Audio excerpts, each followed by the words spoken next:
आज के इस वीडियो में हम अध्याय नंबर 3 निर्देशांक ज्यामिति के बारे में पढ़ने वाले हैं। तो देखिए आइए समझते हैं इसे। बच्चों, निर्देशांक ज्यामिति के अंदर हम जो मेन चीज़ देखते हैं वो ये है कि ग्राफ पेपर के अंदर किसी भी एड्रेस को कैसे बताया जाता है, उसके निर्देशांक को कैसे दर्शाया जाता है, वो चीज़ देखनी होती है। अब देखिए कैसे, देखिए बच्चों ये ग्राफ पेपर होता है, एक कक्षा 8 में अपन समझ चुके हैं, इस बारे में पढ़ चुके हैं। बच्चों इस ग्राफ पेपर के अंदर ये एक क्षैतिज अक्ष होता है जिसे एक्स डैश से समझाया जाता है, कहा जाता है हॉरिजॉन्टल एक्सिस होता है, और एक होता है वाई अक्ष होता है वाई डैश, ये जिसे हम ऊर्ध्वाधर अक्ष कहते हैं या वर्टिकल एक्सिस भी कहा जाता है। और इसी के अंदर किसी भी बिंदु के निर्देशांक को दर्शाने के लिए हम निर्देशांक ज्यामिति को यूज़ में करते हैं, उपयोग में लेते हैं। बच्चों ये एक्स डैश होता है जो हॉरिजॉन्टल एक्सिस होता है या क्षैतिज तल पे होता है, और ऊर्ध्वाधर तल पर वाई अक्ष होता है। ये बच्चों मूल बिंदु होती है जहां पर ये दोनों एक दूसरे को मिलते हैं, जिसके निर्देशांक होते हैं 0 0। अब बच्चों इसके अंदर किसी भी एड्रेस को अगर दर्शाना होगा तो सबसे पहले जो निर्देशांक लिखते हैं वो एक्स अक्ष का निर्देशांक लिखते हैं। मान लीजिए मुझे कोई बिंदु है यहाँ पर, उसके निर्देशांक को दर्शाना है, तो इसका जो भी निर्देशांक होगा वो हम आगे समझेंगे अभी, लेकिन इसके लिए सबसे पहले जो निर्देशांक लिखेंगे, मान लीजिए हो सकता है ये इधर से भी कुछ जा रहा हो और यहाँ से भी कोई दूरी पर हो, तो हम निर्देशांक जो ग्राफ के अंदर जो दर्शाते हैं वो केवल एक ही अक्ष को नहीं दर्शाते हैं। मान लीजिए रेखा के ऊपर मुझे कोई बिंदु दर्शाना है तो इसके लिए केवल एक ही बिंदु की जरूरत है, लेकिन एक ग्राफ के अंदर किसी बिंदु को दर्शाना है, इसके लिए एक्स अक्ष और वाई अक्ष दोनों अक्षों के निर्देशांकों का होना जरूरी है। केवल एक निर्देशांक से ही इसको नहीं दर्शाया जा सकता, एक बिंदु से इसको नहीं दर्शाया जा सकता, ठीक है ना बच्चों। तो इसके लिए हो सकता है यहाँ से इधर भी चलना पड़े और इधर से इधर भी, दोनों जगह जाना पड़े। अब मान लीजिए इसका मान अगर 4 है, इसका मान 5 है, तो मुझे इस तक पहुंचने के लिए ये 5 4 भी लिखा जा सकता है या 4 5 भी लिखा जा सकता है। कौन सा सही होगा बच्चों, हमें डिटेल से इसको जस्ट अगले वीडियो में भी समझेंगे, लेकिन एक छोटी सी चीज़ समझ लीजिए बच्चों। अगर मुझे निर्देशांक ज्यामिति के अंदर किसी बिंदु तक अगर पहुंचना, उसका पता लगाना है, उसका एड्रेस देखना है, तो सबसे पहले जो बिंदु लिखा गया, जो मान लिखा गया वो एक्स अक्ष का होगा, उसके बाद हम जहाँ जाएंगे वो वाई अक्ष के निर्देशांक होगा। तो बच्चों इसका मान एक्स अक्ष का मान पहले आएगा, मतलब 4, फिर वाई अक्ष का मान आएगा 5, तब तो ये सही है, अन्यथा ये देखिए ये बिंदु गलत है, इसको इस तरह से नहीं दर्शाया जा सकता। आप एक एग्जाम्पल के द्वारा समझते हैं बच्चों। ये एक गली है जिसके अंदर बहुत सारे मकान है। बच्चों देखिए ये 10 गलियां दे रखी है जिसके अंदर हर गली में 7-7 मकान मुझे दे रखे हैं। अब मान लीजिए पहली गली में 7 मकान है, दूसरी गली में भी 7 मकान है, तीसरी गली में भी 7 मकान हैं। इस तरह से स्तंभ के रूप में देखा जाए तो 10 गलियां, और पंक्ति के रूप में देखा जाए तो हर एक गली में 7 मकान है। अब मुझे इस मकान का एड्रेस पता लगाना है। अब बच्चों ये ग्राफ के ऊपर है, क्योंकि एक पर्टिकुलर एक मकान का एड्रेस पता लगाने के लिए हमें बिंदुओं की जरूरत होती है। मान लीजिए मकान कौन सी है, 5वीं गली के अंदर कौन सा मकान है, तीसरे मकान की बात कर रहे हैं बच्चों। कैसे पता लगाया जा सकता है, गली 5वीं, मकान तीसरा, तो बच्चों 5वीं गली के अंदर तीसरा मकान ऐसे कैसे देखा जा सकता है, ऐसे तो नहीं देख सकते ना, क्योंकि मैं केवल 5वीं गली ही बता दूं कि 5वीं गली में चल जाओ आपको मकान मिल जाएगा, नहीं। या तीसरे मकान चल जाओ तो तीसरा मकान कौन सी गली में, ऐसे तो नहीं पता लगाया जा सकता। इसके लिए ज़रूरी है कि मुझे 5वीं गली का अगर तीसरा मकान होगा तभी मैं वहाँ तक पहुँचूंगा, नहीं तो नहीं पहुँच सकता। तो इसका अगर निर्देशांक देखना है तो सबसे पहले हमने देखा था, अगर ग्राफ के अंदर सबसे पहले एक्स अक्ष का निर्देशांक मतलब क्षैतिज तल का निर्देशांक देखते हैं, तो ये कौन से क्षैतिज तल पे कौन सी स्थिति पर है, 5 के ऊपर है। और अगर ऊर्ध्वाधर तल की बात करें तो कौन सी स्थिति के ऊपर है, 3 पर है। तो इसका निर्देशांक कितने हो गए, 5,3। तो अगर मुझे इस तक पहुंचना है तो सबसे पहले मुझे हॉरिजॉन्टल या क्षैतिज के ऊपर 5 चलना होगा, उसके बाद ऊर्ध्वाधर या वर्टिकल एक्सिस के ऊपर कितना चलना होगा, 3 चलना होगा, और मुझे ये एड्रेस मिल जाएगा। ठीक है बच्चों, आगे देखिए। एक अन्य व्यक्ति को आप अपने अध्ययन मेज पर रखे टेबल लैंप की स्थिति किस तरह बताएंगे। प्रश्नमाला 3.1 का पहला सवाल है बच्चों। मान लीजिए ये एक टेबल है, इसके ऊपर ये लैंप रखा हुआ एक, मुझे इसकी स्थिति समझानी है। बच्चों ये ए बिंदु है, मान लीजिए बी बिंदु है, सी बिंदु है, ये डी बिंदु है। बच्चों ये टेबल लैंप यहाँ से दूरी है ना, ये दूरी दे रखी है 30 सेंटीमीटर, मान लीजिए इसका मान है 30, और यहाँ से लेकर ये दूरी जहाँ से ये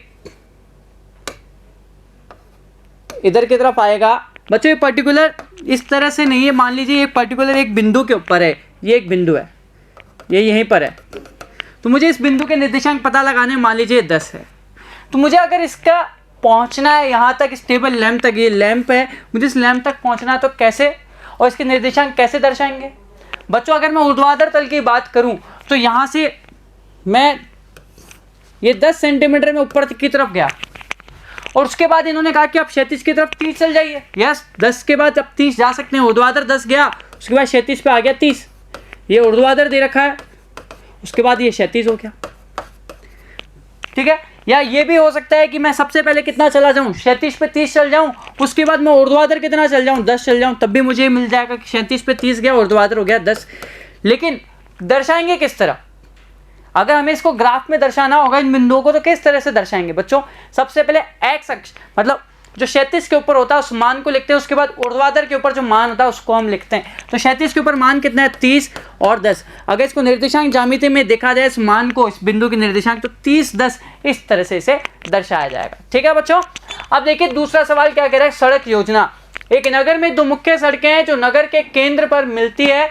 ये 2 सड़कें उत्तर दक्षिण की दिशा और पूर्व पश्चिम की दिशा में है। नगर की अन्य सभी सड़कें इस मुख्य सड़कों के समांतर परस्पर 200 मीटर की दूरी पर है। प्रत्येक दिशा में लगभग 5 सड़कें। 1 सेंटीमीटर बराबर 200 मीटर का पैमाना लेकर अपनी नोटबुक में नगर का एक मॉडल बनाइए। सड़कों को एकल रेखाओं से निरूपित कीजिए। सड़कों को हम एकल रेखाओं से निरूपित कर देंगे। अब क्या कहा गया, आपके मॉडल में एक दूसरे को काटती हुई अनेक क्रॉस स्ट्रीट हो सकती है, बहुत सारे चौराहे हो सकते हैं। एक विशेष चौराहे या क्रॉस स्ट्रीट 2 सड़कों से बनी है, जिनमें से एक उत्तर दक्षिण दिशा में जाती है और दूसरी पूर्व पश्चिम दिशा में। प्रत्येक क्रॉस स्ट्रीट का निर्देशन इस प्रकार किया जाता है। यदि दूसरी सड़क उत्तर दक्षिण दिशा में जाती है और 5वीं सड़क पूर्व पश्चिम दिशा में जाती है और ये क्रॉसिंग पर मिलती है, तो इसे 2 5 कहा जाता है। बच्चों अभी हमने ये कहा था कि पहला वाला निर्देशांक एक्स अक्ष को दिखाता है, दूसरी वाला वाई अक्ष को दिखाता है। मतलब पहला वाला क्षैतिज को, दूसरा ऊर्ध्वाधर को। इसका मतलब 2 किसके मान है, दूसरी सड़क उत्तर दक्षिण दिशा वो क्या क्षैतिज वाली है, और ऊर्ध्वाधर है वो कौन सी है, पूर्व पश्चिम की बात हो रही है। इसी परंपरा से ये ज्ञात कीजिए कि कितनी क्रॉस स्ट्रीट को 4 3 माना जा सकता है। अब बच्चों में 4 3 की बात करनी है। सबसे पहले इन्होंने क्या कहा, दूसरी सड़क उत्तर दक्षिण दिशा में जाती है। इसका मतलब ये उत्तर और ये दक्षिण दिशा है ना बच्चों। हम क्या कह सकते हैं इसे, ये उत्तर दिशा हो गई आपकी और ये दिशा हो गई दक्षिण। ये पूरब दिशा हो गई बच्चों और ये हो गई पश्चिम दिशा। ठीक है ना।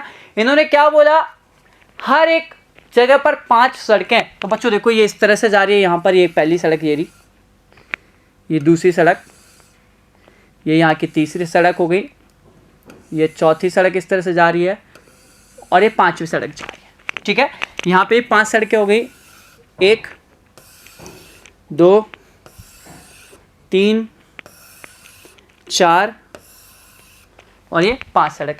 बच्चों ये तो क्षैतिज के ऊपर ही, ऊर्ध्वाधर भी तो हर जगह से 5 5 सड़कें हैं ना। तो ये देखिए ऊर्ध्वाधर सड़कें जा रही है 5, पहली सड़क, दूसरी सड़क, तीसरी सड़क, चौथी सड़क और ये होगी 5वीं सड़क। ठीक है, इसी तरह से इधर से भी 5 सड़कें जाएगी ना। पहली सड़क हो गई, दूसरी सड़क हो गई, ये तीसरी सड़क, ये चौथी सड़क हो गई और ये इसकी 5वीं सड़क हो गई बच्चों। अब देखो बच्चों, ये एक्स अक्ष है, ये माइनस का एक्स अक्ष है, एक्स डैश, ये वाई अक्ष है, माइनस का वाई अक्ष है। ठीक है, ये पूरब की दिशा की तरफ हो गई। तो ये पूरब की दिशा की पहली सड़क, ये दूसरी सड़क, ये तीसरी सड़क, ये चौथी सड़क, ये 5वीं सड़क। या इसे हम इस तरह से दर्शा सकते हैं, ये पहली सड़क हो गई, ये 0, ये पहली सड़क, ये दूसरी सड़क, ये तीसरी सड़क, ये चौथी सड़क, ये 5वीं सड़क। इधर में भी कहा जाए तो ये इधर की पहली सड़क, दूसरी सड़क, तीसरी सड़क, चौथी सड़क, 5वीं सड़क। ठीक है बच्चों, इधर की तरफ देखा जाए तो ये यहाँ की ये पहली सड़क, ये दूसरी सड़क, ये तीसरी सड़क, ये चौथी सड़क, ये 5वीं सड़क। ये पहली सड़क, ये दूसरी सड़क, ये तीसरी सड़क, ये चौथी सड़क, ये 5वीं सड़क। ठीक है, अब देखो बच्चों क्या कहा इन्होंने ये कहा यदि दूसरी सड़क उत्तर दक्षिण दिशा में जाती है। बच्चों दूसरी सड़क कौन सी दिशा में जाती है, उत्तर दक्षिण दिशा में। कौन सी सड़क है बच्चों दूसरी, मान लीजिए पहली उत्तर दक्षिण दिशा की दूसरी सड़क, मान लीजिए 1 और 1 ये 2 हो गई। लेकिन आगे क्या कह रहा है, जाती है 5वीं सड़क पूर्व पश्चिम दिशा में जाती है। 5वीं सड़क कौन सी दिशा में जा रही है बच्चों, पूर्व पश्चिम दिशा में जा रही है ना। पांचवी सड़क पूर्व पश्चिम दिशा में। अब दूसरी सड़क तो मान लीजिए यहाँ से ये हो गई। अब पांचवी सड़क पूर्व पश्चिम दिशा के अंदर, पूर्व पश्चिम दिशा, पूरब से लेकर पश्चिम में पांचवी सड़क कौन सी होगी बच्चों? 1 2 3 4 5 इधर भी हो सकता है, 5 इधर भी हो सकता है, दूसरी और पांचवी। बच्चों मान लीजिए दूसरी सड़क ये रही, एक और एक दूसरी, तो ये रही दूसरी, और पांचवी पूरब से पश्चिम में।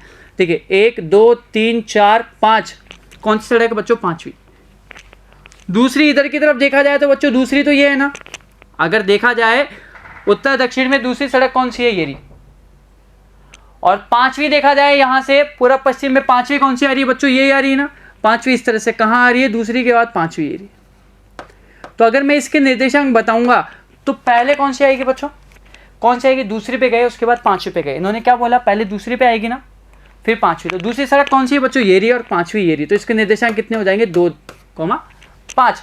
अब देखो अब क्या कह रहा है इन्होंने, कितनी क्रॉस स्ट्रीट को 4 3 माना जा सकता है बच्चों? 4 कहाँ है? एक्स अक्ष के ऊपर बात कर रहे हैं 4, तो एक्स अक्ष के ऊपर 4 कहाँ होगा? 1 2 3 4। एक्स अक्ष की बात है ना केवल 4, एक्स अक्ष के ऊपर कितना होगा? 4। अब बच्चों 4 कहाँ हो सकता है? ये देखिए चौथा है, और दूसरा कहा 3। अच्छा बच्चों 3, हमें निर्देशांक पता लगाने हैं 4,3। ये एक्स अक्ष के ऊपर होगा और ये किस पे होगा? वाई अक्ष या ऊर्ध्वाधर के ऊपर होगा। तो 4, सबसे पहले इधर की तरफ 4 देखा जाए तो कहाँ हो रहा है? ये रहा। और 3 देखा जाए इधर की तरफ तो ये रहा। ये दोनों कहाँ आके मिल रहे हैं एक दूसरे को? ये रहा, एक ही बिंदु पर मिल रहे हैं ना। ये बिंदु हो गया। इसके मान कितने हो गए? 4,3 हो गए। इसके मान कितना हो गया? 4,3। तो ये कितनी ऐसी स्ट्रीट हो सकती है बच्चों? केवल एक ही तो स्ट्रीट हो सकती है जो 4,3 को दर्शाएगी, है ना। ठीक है। अच्छा अब एक और चीज़ समझ लीजिए बच्चों, देखिए यहाँ पर हमने नाम तो लिख दिए लेकिन इस तरह से नहीं दर्शाते। ये केवल एक्स अक्ष होता है, ये प्लस का वाई अक्ष होता है, ये माइनस का एक्स अक्ष होता है, और ये केवल ये माइनस का वाई अक्ष होता है। इनके निर्देशांकों को कुछ अलग तरह से देखा जाता है। अभी हम आगे वाले वीडियो में भी इससे समझेंगे। लेकिन एक चीज़ और देख लीजिए, ये निर्देशांक माइनस में होते हैं। इधर की तरफ अगर ये आ जाएं और इधर की तरफ आ जाएं तो ये भी माइनस के वाई अक्ष के निर्देशांकों को दर्शाता है। बच्चों ये केवल धनात्मक दिशा में थे, इसीलिए हम केवल धनात्मक वाले एरिया को ही ले रहे थे कि एक्स अक्ष का मान भी धनात्मक है और वाई का मान भी धनात्मक है। अब बच्चों दूसरा क्या कह रहा है इसी का सवाल, कि कितनी क्रॉस स्ट्रीटों को 3 4 लिखा जा सकता है बच्चों? कितनी स्ट्रीटों को 3 और 4, मतलब एक्स अक्ष का जो मान दे रखा है इन्होंने बोला 3 और 4 की बात करें तो एक्स अक्ष के ऊपर कितनी बात करें? 3। तो एक्स अक्ष के ऊपर 3 कहाँ है? 1 2 3। और वाई अक्ष के ऊपर कितने की बात कर रहा है? 4। तो बच्चों वाई अक्ष का मान 4 कहाँ पर है? ये रहा। तो ये वो मान होगा ना जहाँ पर एक्स का मान है 3 और वाई का मान कितना हो जाएगा? 4। तो ऐसी कितने क्रॉस स्ट्रीट या चौराहे हो सकते हैं? 3 4 को दर्शाने वाले केवल एक ही तो हो सकता है ना बच्चों। अब आप समझ गए। अगर यहाँ पर मान लीजिए मान होता -2, -5, फिर आप किस तरह से दर्शाते? तो x का मान दे रखा -2, तो ये रहा, और -5 y का मान कहाँ है? यहाँ जाके मिल रहा है, ये रहा। तो -2 और -5 को दर्शा रहा है। बच्चों हम इसके आगे से भी और डिटेल से पढ़ने वाले हैं इसे, जो 3.2 के जो बेसिक्स होंगे वहाँ हम समझेंगे, अगले वीडियो में हम देखने वाले हैं। तो बच्चों ये वीडियो यहीं समाप्त होता है। मिलते हैं आपसे अगले वीडियो के अंदर जहाँ इसे हम और डिटेल से चर्चा करेंगे। धन्यवाद।